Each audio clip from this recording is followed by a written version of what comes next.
नमस्कार दोस्तों, हमारी आज की कहानी का नाम है सामान। जतिन संध्या के बड़े भैया एक के बाद एक बड़े बड़े बैग गाड़ी से हाफते हाफते उतार कर रख रहे थे। जतिन को हाफते देखकर संध्या बैग उतारने में उसकी मदद कर रही थी और संध्या की भाभी हेमा अपने दोनों हाथों को बांधे महारानी की तरह खड़े होकर अपने पति को ऑर्डर दे रही थी। अरे उधर क्यों रख दिया, बैग इधर रखिए। तो कभी कहती बैग गंदे हो रहे हैं, उसे ठीक से रखिए। बहुत देर से यानी एक शहर से दूसरे शहर आने तक हेमा का वैसे ही अंदाज देखकर संध्या को काफ़ी देर से गुस्सा आ रहा था।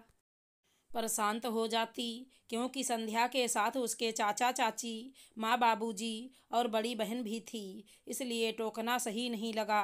पर जब वो सभी अपने गंतव्य पर पहुँचे तब संध्या को रहा नहीं गया और वो भाई की दशा देखकर अपनी भाभी को कहती है, भाभी आप जो हाथ पर हाथ रखकर हुक्म चला रही हैं, उससे अच्छा होता आप भैया की कुछ मदद कर देती। कब से वो आपके बड़े बड़े बैग को उतार चढ़ा रहे हैं और आप हैं कि सपोर्ट करने की बजाय उसे इधर रखिए उधर रखिए कर रही हैं। अरे सामान भरने का इतना ही शौक है तो उसे उठाना भी तो सीख लीजिए, या फिर अपने साथ एक नौकर भी ले आते जो 24 घंटे आपकी जी हुजूरी में लगा रहता।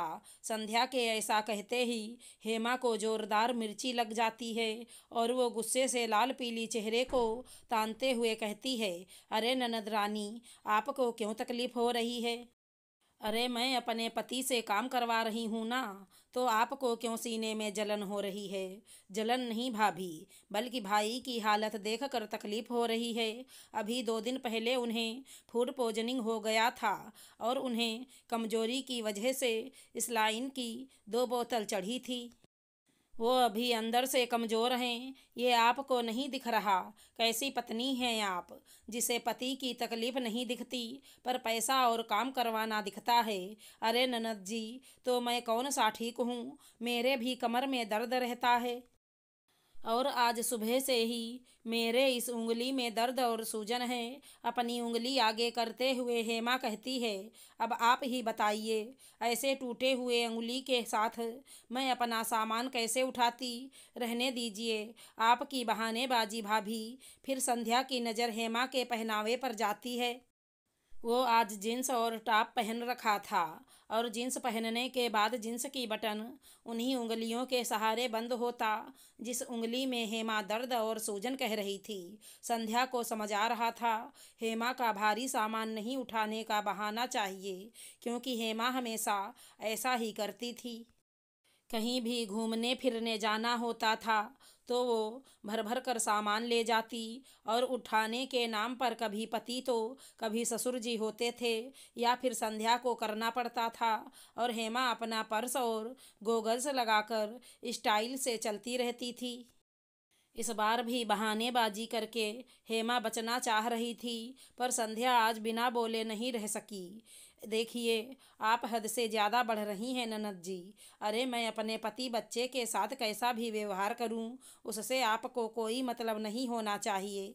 वो मेरा पति है और उन पर सिर्फ मेरा अधिकार है। वाह भाभी, अधिकार बराबर पता है, पर अधिकार के साथ कर्म और कर्तव्य भी होते हैं, वो नहीं पता है। और हाँ, पति आपके हैं, पर आप इस बात से भी इनकार नहीं कर सकती कि वो आपके पति होने से पहले हमारे भाई और माँ बाबूजी का बेटा भी हैं। हमें फिक्र है उनकी और आपको भी होनी चाहिए। ननद जी, ज़्यादा ज्ञान देने की ज़रूरत नहीं है। अरे ज्ञान बांटने का इतना ही शौक है तो शादी के बाद अपने ससुराल में अपना ज्ञान बांटिएगा। ननद भाभी में वाक युद्ध चल ही रहा था कि अचानक जतिन को चक्कर आ जाता है और वो वहीं रेलवे स्टेशन के बाहर गाड़ी के पास गिर जाता है। उन्हें जल्दी से अंदर वेटिंग रूम में ले जाया जाता है और संध्या जल्दी से रेलवे हेल्पलाइन डॉक्टर को फ़ोन करती है। डॉक्टर पास में होने की वजह से आ जाते हैं। वो जतिन को देखते हैं, दवा पानी देते हैं और घर वालों से पूछते हैं क्या हुआ था इन्हें। बाबूजी कहते हैं, हम लोग गर्मियों की छुट्टी बिताने शिमला गए थे और वहीं 2 दिन पहले इसे लूज मोशन और उल्टी हो रही थी। तबीयत ज़्यादा खराब होने की वजह से वहीं के डॉक्टर ने इन्हें पानी की 2 बोतल चढ़ाई ताकि रिकवर जल्दी हो और हम लोग आज की ट्रेन पकड़कर अपने घर लौट सकें। अच्छा कहकर कहते हैं, फूड पॉइजनिंग के बाद कमजोरी की वजह से चक्कर आ गया था। तो ऐसा कीजिए, इन्हें घर पहुंचकर कुछ दिनों तक बेड रेस्ट में रहने दें। डॉक्टर के जाने के बाद और बेटे की हालत देखकर संध्या के बाबूजी हेमा पर चिल्लाते हुए कहते हैं, बहू, कई बार मैंने देखा है, तुम कहीं भी जाती हो तो अपने साथ बड़े बड़े बैग ले जाती हो और उसे उठाने बैठाने का जिम्मा जतिन के ऊपर छोड़ देती हो। पर अब आगे से ऐसा नहीं होगा। अब से जिसका बैग रहेगा वही उठाएगा अपना सामान, चाहे उसके पास 4 बैग ही क्यों ना हो। ससुर जी की बात सुनकर और अपने 4 4 बैग को देखकर हेमा के हाथ पैर पहले से ही फूलने लगे। अब उसके पास अपना सामान खुद उठाने के अलावा कोई दूसरा विकल्प नहीं बचा था। 1 घंटे बाद ट्रेन प्लेटफार्म पर आकर लग गई। दिनेश जी जतिन को पहले ट्रेन में बैठाए, फिर एक एक करके अपना सामान ट्रेन में रखते गए। उधर हेमा हाई हील पहने आहिस्ता आहिस्ता अपने दोनों कंधे पर एक पर्स और दूसरे में एक हैंड बैग, जिसमें कई रंग के जूते चप्पल मेकअप का सामान था, उसे टांगे और अपने दोनों हाथों से ट्रॉली वाले 2 बैग वेटिंग रूम से खींच खींच कर ला रही थी। फिर ट्रेन के पास पहुंचकर एक एक करके अपने बैग को ऊपर रखती गई और फिर खींच खींच कर सीट तक ले गई। वेटिंग रूम से लेकर ट्रेन तक रखने में हेमा की हालत खराब हो गई थी। फिर वो लंबी सांस लेते हुए पसीने से लथपथ होकर कोने की सीट पर जाकर बैठ जाती है। हेमा को हैरान परेशान देखकर संध्या कहती है, भाभी, तो अब समझ आया सामान भरने और उठाने का फर्क।